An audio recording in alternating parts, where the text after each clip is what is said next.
Hello students, class 10। তো তোমাদের এই গণিত প্রকাশ বইটা অবশ্যই দেখতে পাচ্ছ। আর ক্লাস 10 এর হচ্ছে এখানে লেখা আছে দশম শ্রেণী। তো এই বইটার ভিডিও করে আমি স্টার্ট করে দিয়েছি অনেকদিন আগে। তো আজকের তোমাদের দ্বিঘাতকরণী ভিডিও যেহেতু তৈরি করছি, যেহেতু সামনে মাধ্যমিক পরীক্ষা এবং টেস্ট পরীক্ষা, তো সেই কথা মাথায় রেখে তোমাদের দ্বিঘাতকরণীটা ভালো করে আমি ইউটিউব ভিডিওর মাধ্যমে একদম ব্যাখ্যা করে দিচ্ছি। তো যদি তোমরা এই চ্যানেলে যদি নতুন হও তাহলে এই চ্যানেলটাকে অবশ্যই সাবস্ক্রাইব করে রাখবে এবং পাশে থাকা অল নোটিফিকেশন অন করে রাখবে, যেন পরের ভিডিও আপলোড করার সাথে সাথে যেন তোমরা পেয়ে যাও। ঠিক আছে? এবং বন্ধু বান্ধবদের এই চ্যানেলটা অবশ্যই শেয়ার করবে, তারা যেন এইভাবে ইউটিউব ভিডিওর মাধ্যমে যেন অঙ্ক শিখতে পারে। ঠিক আছে?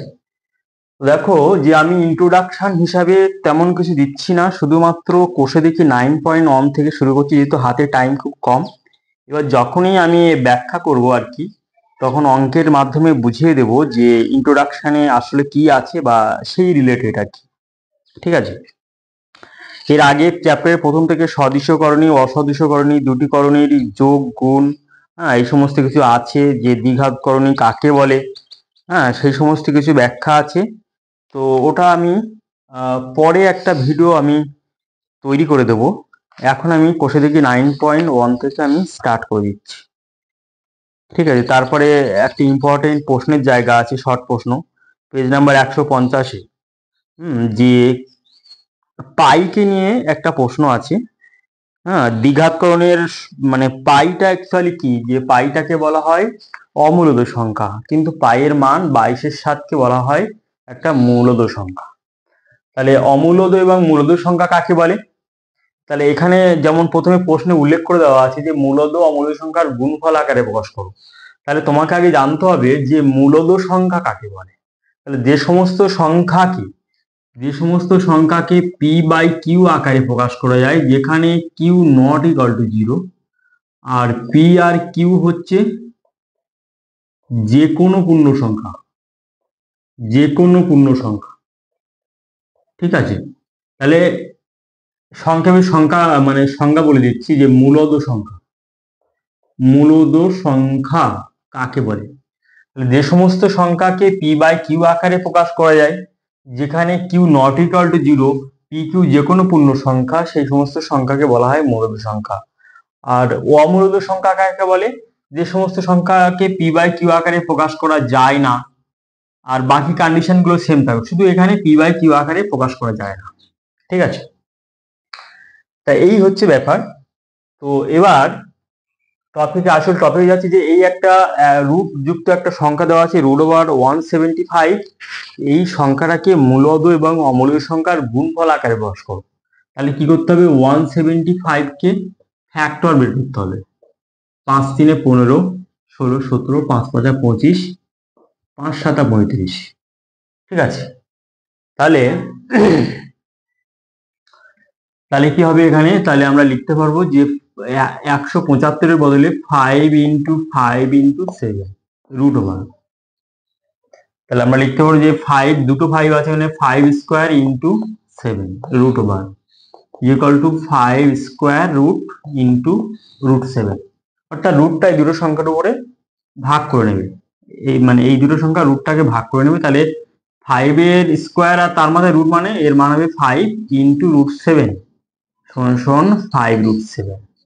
তাহলে এইটাই হলো মূলদ আর অমূলদ সংখ্যার গুণফল আকারে প্রকাশ। অর্থাৎ এখানে হচ্ছে মূলদ সংখ্যা হচ্ছে 5 আর অমূলদ সংখ্যা হচ্ছে √7, আর মাঝখানে কোনো চিহ্ন নেই, মানে গুণ আছে, অর্থাৎ দুটো মূলদ আর অমূলদ সংখ্যার গুণফল আকারে প্রকাশ করলাম। ঠিক আছে?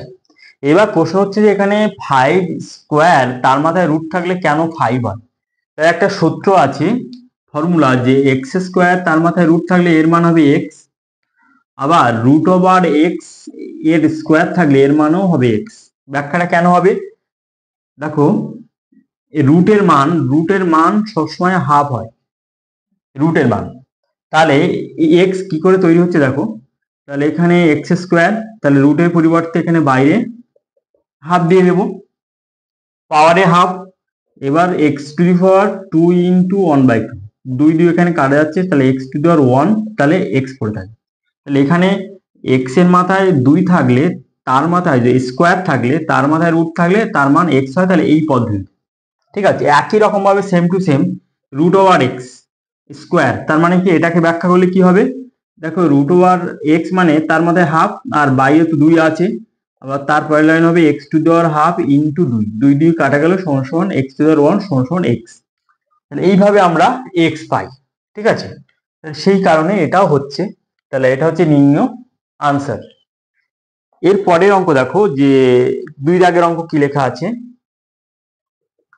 2 দাগের অঙ্ক এরকম লেখা আছে যে 2 রুট ওভার 1 অন 2 অর্থাৎ 112। তাহলে 112কে আমাদের উৎপাদক তৈরি করতে হবে। 112কে উৎপাদক করলে 2 দিয়ে ভাগ করা যায়, 5 দুগুণ 10, 6 দুগুণ 12, 2 28 দুগুণ 56, 2 14 দুগুণ 28, 2 7, আর যায় না।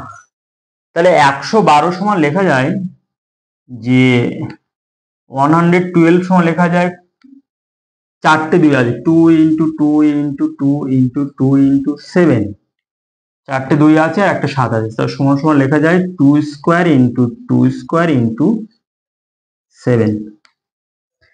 তাহলে এখানে 2 ইন্টু এখানে এখানে রুটের ভেতরে মানে ভেতরে লেখা যায় 112 এর পরিবর্তে লেখা যায় 2 স্কোয়ার ইন্টু 2 স্কোয়ার ইন্টু 7। এবার যার মাথায় স্কোয়ার আছে, আচ্ছা ঠিক আছে, এক মানে আর একটু ব্যাখ্যা করে করছি, তাহলে রুটটা এটা ভাগ করে নেবে, 2 স্কোয়ার ইন্টু 2 স্কোয়ার রুটটা ভাগ করে নেবে, প্রত্যেকটা সংখ্যা রুটটাকে ভাগ করে নেবে, বা এখানে মাল্টিপ্লাই সাইন দিতেও পারো। তারপরে দেখো 2 গুণ 2 গুণ 2 গুণ রুট 7 সমান সমান হবে 8 রুট 7 হবে। তাহলে এটাই হচ্ছে মূলদ আর অমূলদ সংখ্যার গুণফল আকারে প্রকাশ। আর 2 স্কোয়ার তার মাথায় রুট থাকলে কেন 2 হয় সেটা তো আমি আগেই ব্যাখ্যা করে দিয়েছি। দেখো আনসারে তাই আছে, কোষে থেকে 9.1, আনসারে একই আছে আশা করি। 9.1 প্রথমটা আছে 5 রুট 7, তারপরে 8 রুট 7। ঠিক আছে, একদম ঠিক আছে। এরপরে দেখো 3 নম্বর অঙ্ক, 3 নম্বর অঙ্ক এখানে করে দিচ্ছি। দেখো 108, তাহলে এর মাথায় রুট আছে, তার মানে কি করতে হবে, 108কে উৎপাদক বের করতে হবে। 2 5 দুগুণ 10, 4 দুগুণ 8, 2 27 দুগুণ 54, 3 নং 27, 3 থেকে 9। তার মানে 108 এর পরিবর্তে কি লেখা যায়, 2 স্কোয়ার, দুটো 2 আছে, দুটো 3 আছে, 3 স্কোয়ার ইন্টু 3 সমান সমান রুটটা ভাগ করে নেবে, 2 square into 3 square into root 3 সমান 2 গুণ 3 গুণ রুট 3, 6 রুট 3। এটা হলো আনসার। তাহলে এগুলো অ্যাকচুয়ালি সহজ অঙ্ক, কিন্তু এই অঙ্কগুলোকে আমি ব্যাখ্যা করে করে দিচ্ছি এই কারণে যে যখন তোমাদের পরীক্ষাতে আসবে তোমরা স্টেপ জাম্প করবে না। দেখা যাচ্ছে এই অঙ্কটা 2 নাম্বারে থাকলো, তাহলে 2 এ 2 পেতে হলে এরকম ব্যাখ্যা করে করবে। এবার যদি স্টেপ জাম্প করো, ধরো এই লাইনটাকে মিস্টেক করা যায়, 3 নম্বর লাইনটাকে মিস্টেক করা যায়, কিন্তু নাম্বার পেতে গেলে সমস্যা হবে। অর্থাৎ অঙ্ক এমন ভাবে রিপ্রেজেন্ট করতে হবে যেন পরীক্ষায় মানে পরীক্ষার খাতা দেখে যে এক্সামিনার খাতা দেখবেন তিনি যেন অবশ্যই বুঝতে পারেন যে অঙ্কটা স্টুডেন্টটা নিজের থেকে করছে, কারুর দেখে করেনি বা মানে কোনো একটা টুকলি করে নিয়ে যায়নি বা এরকম কিছু। ঠিক আছে, সে যেন নিজের লজিক দিয়ে নিজের ব্যাখ্যা দিয়ে এখানে করেছে। এবার অবশ্যই এখানে যে পাশে যে এই যে মানে মানে আমাদের সূত্রটা যদি মেনশন করে দাও যে এটা সমান এটা হয়, এটা সমান এটা হয়, হ্যাঁ, এরকম যদি সূত্রটা মেনশন করো তাহলেও মানে এইটাই প্রকাশ পাবে যে সে নিজের থেকে অঙ্কটা একদম সলভ করেছে, তাহলে নাম্বার পেতে একদম সুবিধা হয়। অনেক স্টুডেন্ট মাধ্যমিকে 100-এ 100 পাচ্ছে না কেন, এই কারণে যে স্টেপ জাম্প করে ফেলে এবং কি করে শর্টকাটে অঙ্ক করে, যেমন একটা নাম্বার 5 নাম্বারে আছে বা 3 নাম্বারে আছে, তো অঙ্কটা 3 নাম্বার আছে বলে যে 3 লাইন লিখতে হবে এমন কথা না। যে অঙ্কটা যতটা সম্ভব ব্যাখ্যা সহকারে করতে হবে, যদি কোনো ডায়াগ্রাম পাশে দেওয়া যেতে পারে তাহলেও মানে 3 নাম্বার এমন এমন হয় যে 3 নম্বরের অঙ্ক 5 নম্বরের মতো আকার ধারণ করে, আবার 5 নম্বরের অঙ্ক 3 নম্বরের মতো আকার ধারণ করে, এরকম হয়। কিন্তু মাথায় একটাই একটাই কথা রাখতে হবে যে অঙ্কটা আমি এক্সপ্লেনের সহিত আমি করব, তাহলে নাম্বার পেতে সুবিধা হয়। এবং ডায়াগ্রাম এঁকে মানে একটা চিত্র অঙ্কন করে যদি আরো মানে যদি অঙ্ক করতে পারো তাহলে কিন্তু নাম্বার পেতে সুবিধা করে। এমনকি মানে আদার সাবজেক্ট যেমন তোমাদের ভূগোল আছে বা অন্যান্য সাবজেক্ট আছে, এইরকম ভাবে প্রশ্নের উত্তর লেখা উচিত টু দা পয়েন্ট এবং মানে মানে চিত্র সাজ। ঠিক আছে, যেটা আমার এতদিনের পড়ানোর অভিজ্ঞতা থেকে আমি বলছি। এতদিনের পড়ানোর অভিজ্ঞতা থেকে ধরো আমি পড়াচ্ছি 2009 সাল থেকে, তাহলে এটা হচ্ছে 2024 সাল। 2009 সাল, তার আগের থেকেও পড়াই 2009 2006 সাল থেকে পড়াচ্ছি। তাহলে এতদিনের অভিজ্ঞতা থেকে বলছি যে, এবং যে সমস্ত স্টুডেন্ট 100 পাচ্ছে ম্যাথে, তাদের লেখার স্টাইল বা কোশ্চেন তৈরি করা মানে আনসার তৈরি করার স্টাইল সবকিছু মানে বিচার বিশ্লেষণ করে এই কথাগুলো বলছি। ঠিক আছে, তো দেখো এরপরে নেক্সট অঙ্ক 4 নম্বর অঙ্ক।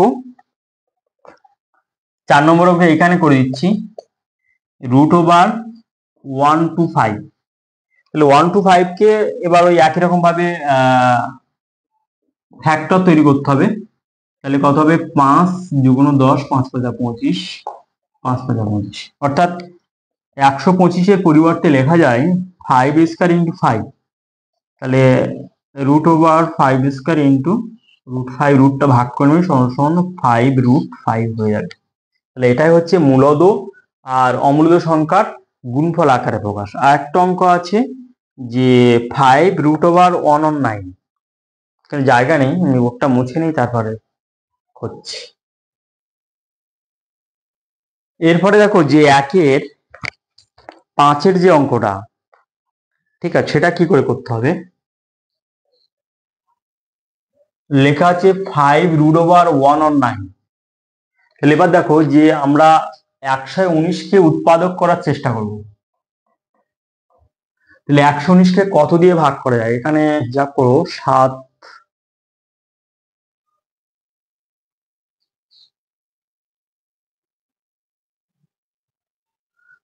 দিয়ে ভাগ করা যায় কিনা দেখা যাক। 7 একে 7, 4 7 7 49, 7 মানে 7 17, তাই না? আর কোনো মানে করা যায় না। তাহলে 5√1 on 9 এটাকে 7 × 17 ভাগ করে যায়, মানে দুটো রাশির গুণফল, কিন্তু স্কোয়ার ফর্মে প্রকাশ করা যাচ্ছে না। স্কোয়ার ফর্মে প্রকাশ করা যাচ্ছে না মানে এইটাই উত্তর হবে, মূলদ অমূলদ সংখ্যার গুণফল আকার এইটাই আনসার হবে, মানে মূল সংখ্যাটাই আনসার হবে। কারণ রুটের ভেতরের সংখ্যাকে কোন স্কোয়ার ফর্মে প্রকাশ করে বাইরে বের করতে পারছি না, তার মানে এটাই হবে উত্তর। এবারে দেখো 2 দাগের অঙ্ক। 2 দাগের অঙ্ক কি লেখা আছে, যে লেখা আছে প্রমাণ করি যে 108 -√75 √3, এটা প্রমাণ করতে হবে। এবার তার আগে একটা কথা বলি যে মাধ্যমিকে বা টেস্ট পরীক্ষায়, আপকামিং মাধ্যমিক বা টেস্ট পরীক্ষায় যে দ্বিঘাতকরণী থেকে কোয়াড্রেটিক সার্ট থেকে কত নাম্বার তোমরা পেতে পারো। 3 নাম্বারের অঙ্ক তো কনফার্ম, যদি লাকি থাকো তাহলে 3 নাম্বার পাবে, একটা 1 নাম্বারের শর্ট প্রশ্ন পাবে, একটা 2 নাম্বারের অঙ্ক পেতে পারো। যদি লাকি থাকো তাহলে টোটালে 6 নম্বর পাবে। আর যদি লাকি না থাকো, তার থেকে একটু কম লাকি থাকলে 3 নাম্বারে একটা অঙ্ক পাবে, 2 নাম্বারে 5 পেতে পারো। আর যদি একদম কোনো লাকি নেই, অর্থাৎ ভাগ্য তোমার নেই, তাহলে 3 নাম্বার অবশ্যই বাউন্ড। চ্যাপ্টার দেখে এবং এই দ্বিঘাতকরণীর সাথে যেটা ভেদের চ্যাপ্টার আছে, সেই ভেদের চ্যাপ্টারের ওয়ার আছে, অর্থাৎ হয় তোমাকে ভেদের অঙ্ক করতে হবে, না হলে তোমাকে দ্বিঘাতকরণের অঙ্ক করতে হবে। তাহলে এবার দেখো এখানে কোশ্চেন প্যাটার্ন আছে লাস্টের দিকে টেস্ট পরীক্ষার, আমি দেখে বলছি যে আরেকবার চেক করে নিই। হ্যাঁ, দ্বিঘাতকরণীর সাথে ভেদের অঙ্কের ওয়ার দেওয়া আছে এবং 3 নাম্বারে, এবং যে কোশ্চেন প্যাটার্ন লাস্টের দিকে আছে সেটা দ্বিঘাতকরণী থেকে তোমার 2 নাম্বারে যে 10 2 20 নাম্বারের মধ্যে একটা শর্ট প্রশ্ন থাকতেও পারে। ঠিক আছে, আবার এখানে যে 1 নম্বরের প্রশ্নগুলো আছে সেখান থেকেও থাকতেও পারে, ঠিক আছে। ওই জন্য দ্বিঘাত করোটা ভালো করে করো, করলে তুমি জানবি যে 3 নাম্বার তোমার হাতের মুঠোয়। আর যদি আর মানে যদি ভাগ্য থাকো তাহলে 6 বা 5 অবশ্যই পেতে পারো। তাহলে ওই জন্য খুব যারা অঙ্কে পাশ করতে পারে না, যারা অঙ্কে খুবই কাঁচা, হ্যাঁ, মানে তারা অবশ্যই এই সমস্ত চ্যাপ্টার গুলো তাদের চয়েস করা উচিত। মানে এমন এমন চ্যাপ্টার তাদের চয়েস করা উচিত যেন নাম্বার কনফার্ম একদম। তাহলে এই অঙ্কটা দেখো যে এইভাবে করতে হবে যে বাম পক্ষ সমান root over 108 minus root over 75। এবার সহজ অঙ্ক, কিন্তু আমি করছি এই কারণে যে অনেক সময় অঙ্ক করার যে স্টাইলগুলো, যে কোন প্রসেসে করতে হবে বা কিভাবে লিখতে হবে, সেইগুলো অনেক স্টুডেন্ট কিন্তু লিখতে পারে না। যেমন এই অঙ্কটা প্রমাণ করি যে এত সমান এত, অনেক স্টুডেন্ট কি করে যে আমি দেখেছি আমার পড়ানোর অভিজ্ঞতা থেকে যে আমার সামনাসামনি অঙ্ক করে দিচ্ছে, এই দুটো বামপক্ষ ডানপক্ষ একসাথে লিখছে, লিখে লাস্টে কি লিখছে যে √3 = √3। এবার পাশে যে লেখার দরকার যে প্রমাণিত সেটাও লিখছে না। কিন্তু এই সমস্ত যে প্রমাণ করি বা দেখাও, যে এই সমস্ত অঙ্ক যদি তোমাদের পরীক্ষায় দিয়ে থাকে তাহলে কেমন ভাবে লিখতে হবে, যে বাম পক্ষ ধরে ক্যালকুলেশন করে ডান পক্ষটা করার চেষ্টা করতে হবে, মানে করতে হবে। এবং ডান পক্ষটা যখনই পেয়ে গেলে তখন কিন্তু ব্র্যাকেটে লিখে দিতে হবে প্রমাণিত, অতএব বাম পক্ষ সমান ডান পক্ষ প্রমাণিত। দেখো আমি অঙ্কটা কেমন করছি। এবং তারা কি করছে যে অঙ্কটা যে রাফ ওয়ার্ক, অর্থাৎ এই যে মানে 108-এর উৎপাদক এবং 75-এর উৎপাদক সেগুলো পাশে কিন্তু দেখাচ্ছে না। কিন্তু তোমাদের নিয়ম কি, পাশে কিন্তু রাফ ওয়ার্কটা অবশ্যই দেখানো উচিত যে 108। এবার ওই স্টুডেন্টরা কি করছে যে অঙ্কগুলো অন্য একটা পেজে রাফ করে দেখাচ্ছে, অনেক সময় দেখেছি আমি হাতে রাফ করছে, অর্থাৎ হাতে কলম দিয়ে হাতে রাফ করে দেখাচ্ছে, হ্যাঁ, রাফ করে সেই এখানে আনসারটা লিখছে। কিন্তু এটা নিয়ম না। যেমন ভাবে তুমি অভ্যাস করবে তেমনি ভাবে তোমার সবকিছু হবে। তাহলে এটা উৎপাদক করলে 2 × 5 = 10, 4 × 2 = 8, 2 × 7 = 54, 3 × 27, 3 × 9। ঠিক আছে। এবার তাহলে স্কোয়ার ফর্ম লিখতে হবে। তাহলে এখানে দেখো দুটো 2 আছে, তার মানে 2 স্কোয়ার লেখা যেতে পারে। দুটো 3 আছে, তার মানে 3 স্কোয়ার লেখা যেতে পারে।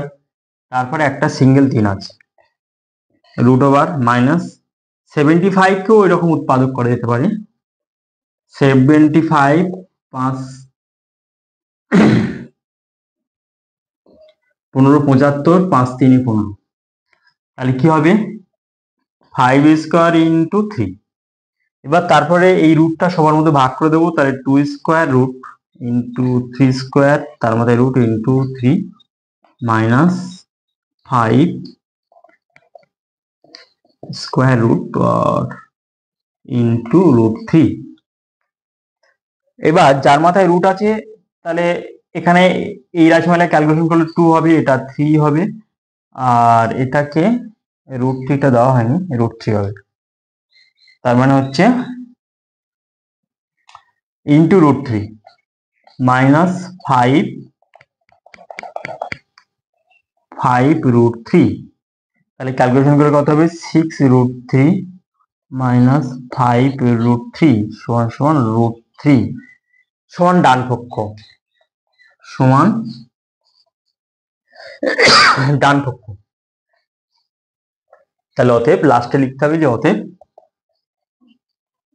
বাম পক্ষ সমান ডান পক্ষ প্রমাণিত, এইভাবে লিখতে হবে।